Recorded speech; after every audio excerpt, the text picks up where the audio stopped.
Hi, you guys.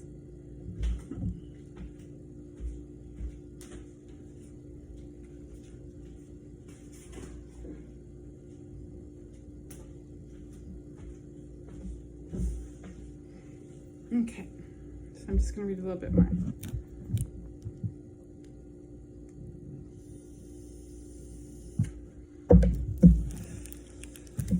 Okay. A nation which has forgotten the quality of courage,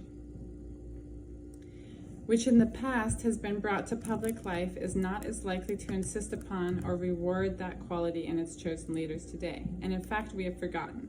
We may remember how John Quincy Adams became president through the political schemes of Henry Clay, but we have forgotten how, as a young man, he grew up a promising senatorial career to stand by the nation.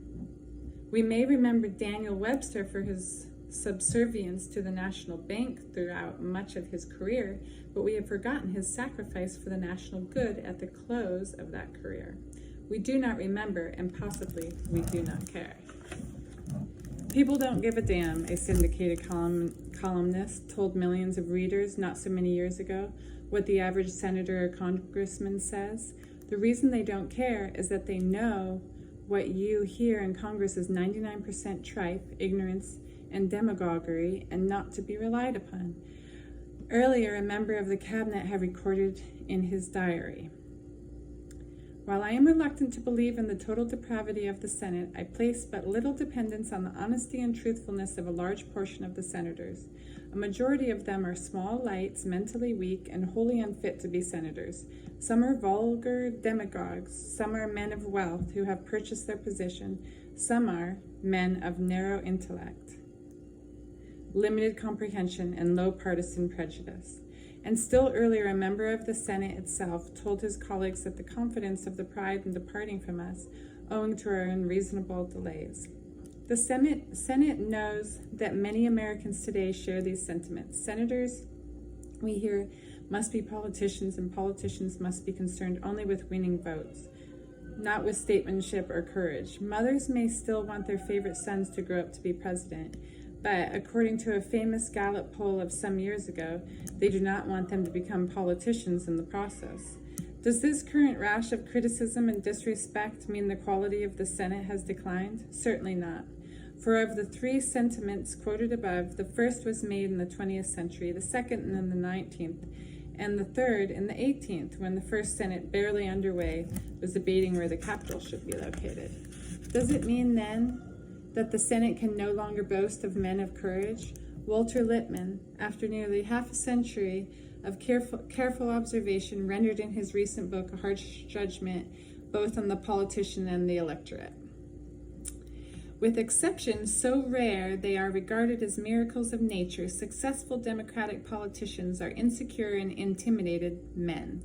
They advance politically only as they placate, appease, bribe, seduce, bamboozle, or otherwise manage to manipulate the demanding, threatening elements in their constituencies. The divisive consideration is not whether the proposition is good, but whether it is popular.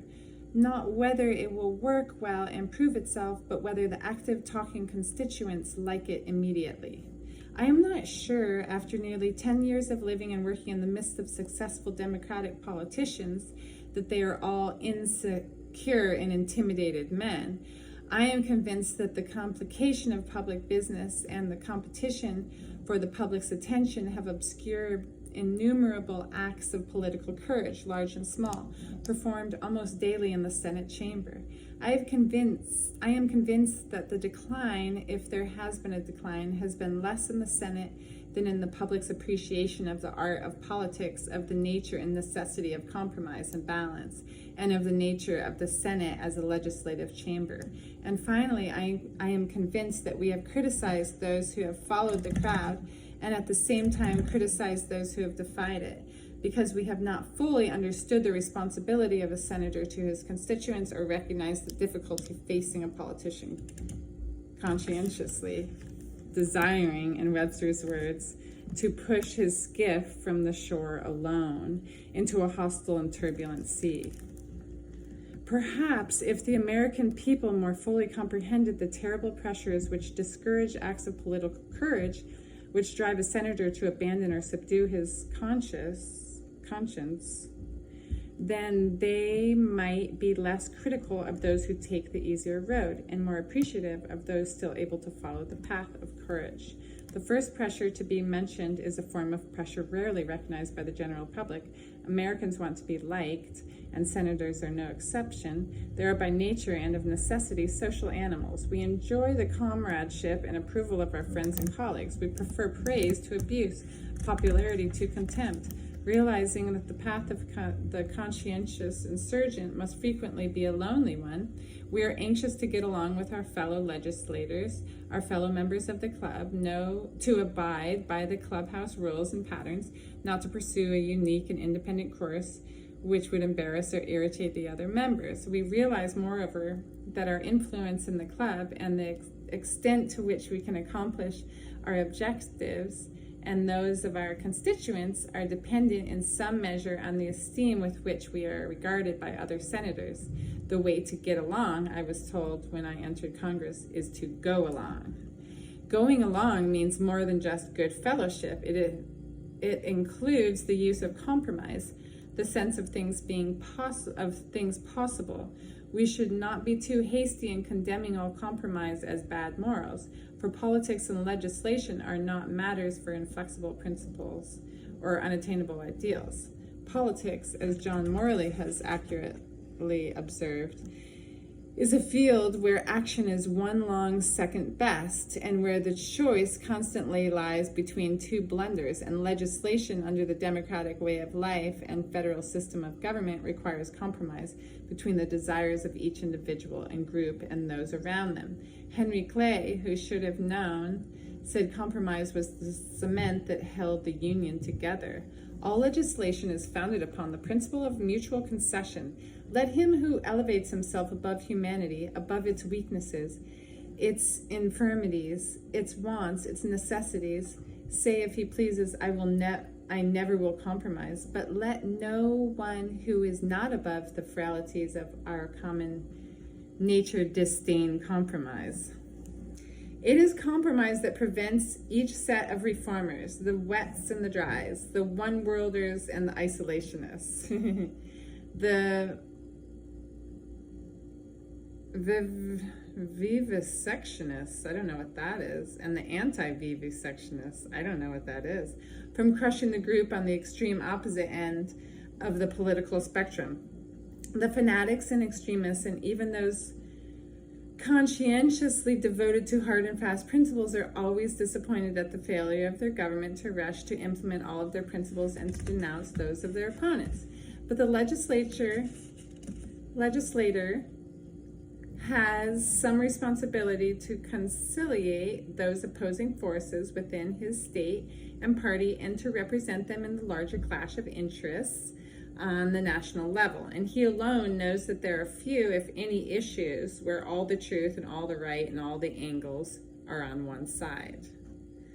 Some of my colleagues who are criticized today for lack of forthright principles, or who are looked upon with scornful eyes as compromising politicians, are simply engaged in the fine art of conciliating, balancing, interpreting, and the forces and factions of public opinion, and are essential to keeping our nation united and enabling our government to function.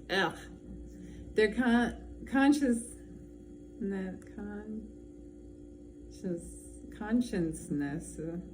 consciousness may direct them from time to time to take a more rigid stand for principle, but their intellects tell them that a fair or poor bill is better than no bill at all, and that only through the give and take of compromise will any bill receive the successive approval of the Senate, the House, the President, and the nation.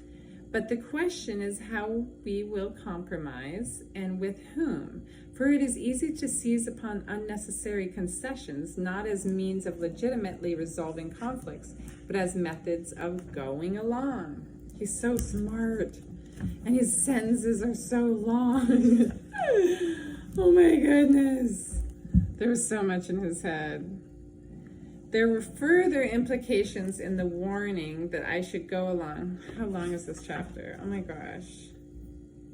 I'm only reading to page 7. Sorry, guys. Okay. There were further implications in the warning that I should go along. Implications of the rewards that would follow fulfillment of my obligation to follow the party leadership, whom I had helped select. All of us in the Congress are made fully aware of the importance of party unity. What sins have been committed in that name? Ooh. And the adverse effects upon our party's chances in the next election, which any rebellious conduct might bring. Ooh. Moreover, in these days of civil service, the loaves and fishes, creepy, of patronage available to the legislator for distribution to those earnest campaigners whose efforts were inspired by something more than mere conviction are comparatively few, and he who breaks the party's ranks may find that there are suddenly none at all. Even the success of legislation in which he is interested depends in part on the extent to which his support of his party's programs has won him the assistance of his party's leaders. Finally, the senator who follows the independent course of conscience is likely to discover that he has earned the disdain not only of his colleagues in the Senate and his associates in his party, but also that of all important contributors to his campaign fund. Oh gosh, I'm sure they did not like him writing this book. It is thinking of that next campaign, the desire to be reelected, that provides the second pressure on the conscientious senator. Gosh, you were so conscious, babe.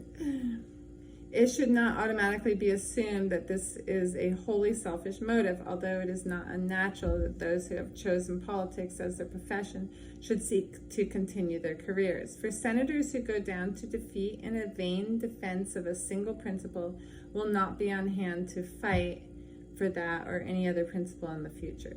Defeat, moreover, is not only a setback for the senator himself, he is also obligated to consider the effect upon the party he supports, upon the friends and supporters who have gone out on a limb for him or invested their savings in his career, and even upon his wife and children, whose happiness and security, often depending, at least in part, upon his success in office, may mean more to him than anything else. Where else, in a non-totalitarian country, but in the political profession, is the individual expected to sacrifice all, including his own career, for the national good?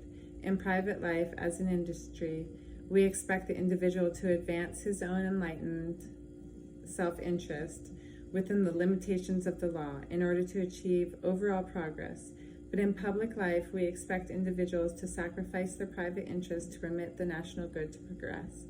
In no other occupation but politics is it expected that a man will sacrifice honors, prestige, and his chosen career on a single issue. Lawyers, businessmen, teachers, doctors all face difficult personal decisions involving their integrity, but few, if any, face them in the glare of the spotlight as do those in public office. Few, if any, face the same dread finality of decision that confronts a senator facing an important call of the roll. He may want more time for his decision. He may believe there is something to be said for both sides. He may feel that a slight amendment could remove all difficulties. But when that roll is called, he cannot hide. He cannot equivocate. He cannot delay. And he senses that his constituency, like the raven in Poe's poem, is perched there on his Senate desk, croaking nevermore, as he casts the vote that stakes his political future.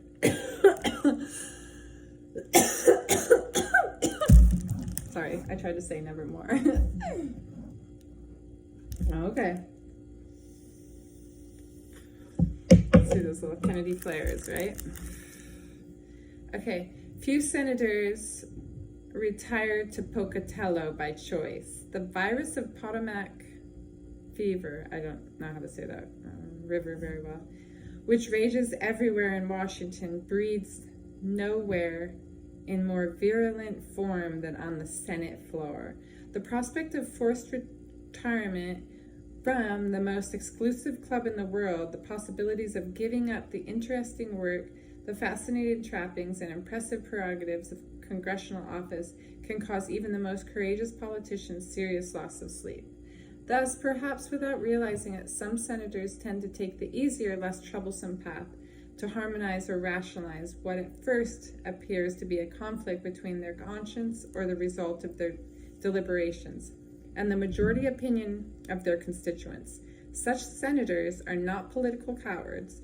They have simply developed the habit of sincerely reaching conclusions, inevitably in accordance with popular opinion. Still, other senators have not developed that habit. They have neither conditioned nor subdued their consciences.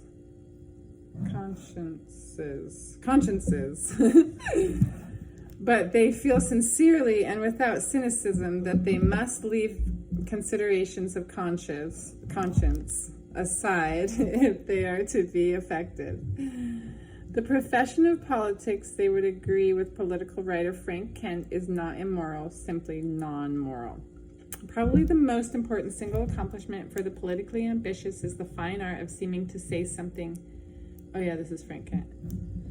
Seeming to say something without doing so. The important thing is not to be on the right side of the current issue, but on the popular side. Regardless of your own convictions or of the facts, this business of getting the votes is a severely practical one into which matters of morality or right and wrong should not be allowed to intrude.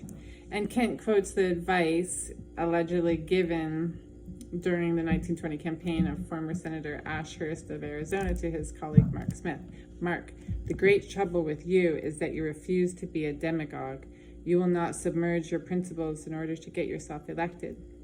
You must learn that there are times when a man in public life is compelled to rise above his principles. Not all senators would agree, but few would deny that the desire to be reelected exercises a strong brake on independent courage. The third and most significant course of pressure which discourage political courage is the conscientious senator or congressman, and practically all the problems described in this chapter apply equally to members of both houses.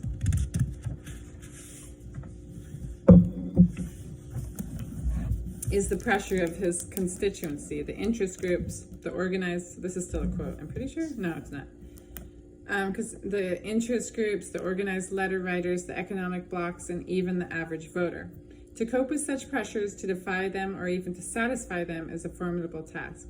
All of us occasionally have the urge to follow the example of Congressman John Stephen McGroarty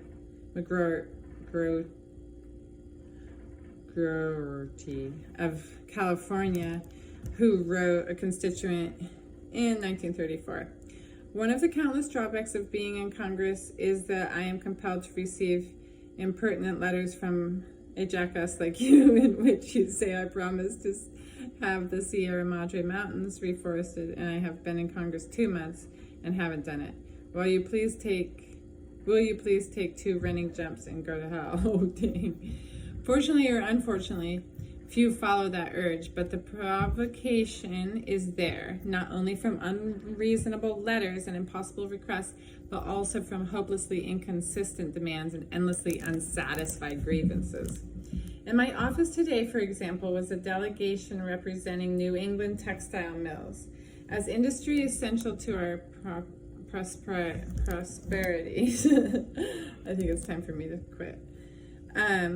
They want the tariff lowered on the imported wool they buy from Australia, and they want the tariff raised on the finished woolen goods imported from England, with which they must compete. One of my southern colleagues told me that a similar group visited him not long ago with the same request, but further urging that he take steps to 1. End the low-wage competition from Japan, and 2. Prevent the Congress from ending through a higher minimum wage the very low advantage they themselves enjoy in the dismay of my constituents. Only yesterday, 2 groups called me off the Senate floor. The first was a group of businessmen seeking to have a local government activity closed as unfair competition for private enterprise, and the other was a group representing the men who work in the government installation and who are worried about their jobs. All of us in the Senate meet endless examples of such conflicting pressures, which only reflect the constituencies inevitable in our complex economy. If we tell our constituents frankly that we can do nothing, they feel we are unsympathetic or inadequate. If we try and fail, usually meeting a counter action from other senators representing other interests, they say we are like all the rest of the politicians. All we can do is retreat into the cloakroom and weep on the shoulder of a sympathetic colleague or go home and snarl at our wives. We may tell ourselves that these pressure groups and letter writers represent only a small percentage of the voters, and this is true, but they are the articulate few whose views cannot be ignored and who constitute the greater part of our contacts with the public at large, whose opinions we cannot know, whose vote we must obtain, and yet who in all probability have a limited idea of what we are trying to do. One senator, since retired, said that he voted with the special interests on every issue, hoping that by election time all of them added together would constitute nearly a majority that would remember him favorably, while the other members of the public would never know about, much less remember, his vote against their welfare. It is reassuring to know that this seemingly unbeatable formula did not work in his case. These, then, are some of the pressures which confront a man of conscience. He cannot ignore the pressure groups, his constituents, his party, the comradeship of his colleagues, the needs of his family, his own pride in office, the necessity for compromise, and the importance of remaining in office. He must judge for himself which path to choose, which step will most help or hinder the ideals to which he is committed. He realizes that once he begins to weigh each issue in terms of his chances for re-election, once he begins to compromise away his principles in one issue after another for fear that to do otherwise would halt his career and prevent future fights for principle, then he has lost the very freedom of conscience which justifies his continuance in office. But to decide at which point and on which issue he will risk his career is a difficult and soul-searching decision. That's page 11, and that, I guess, is like chapter 1. Oh my goodness. He is just like, whoa, dude. That writing is just like, go, go, go, go, go, go, go. It's heavy duty. He's like explaining so much, but he is graceful.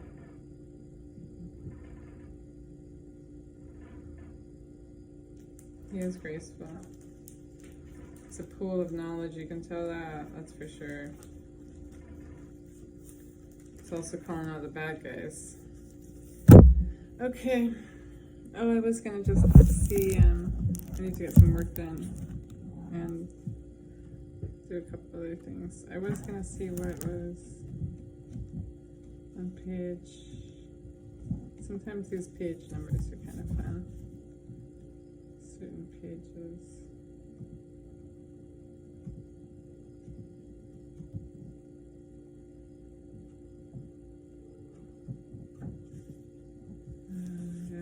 It's gonna get better.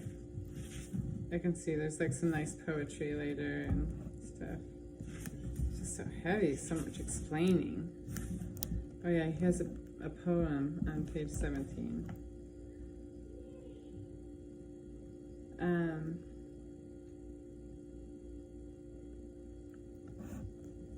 Oh, it's an anonymous poem. That's cool. Wow, on page 17.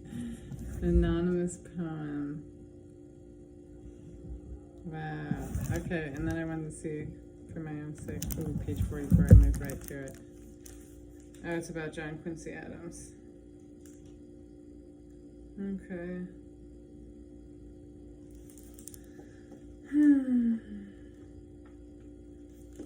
It's kind of a cool book. Okay, bye guys. I'll read more of it later.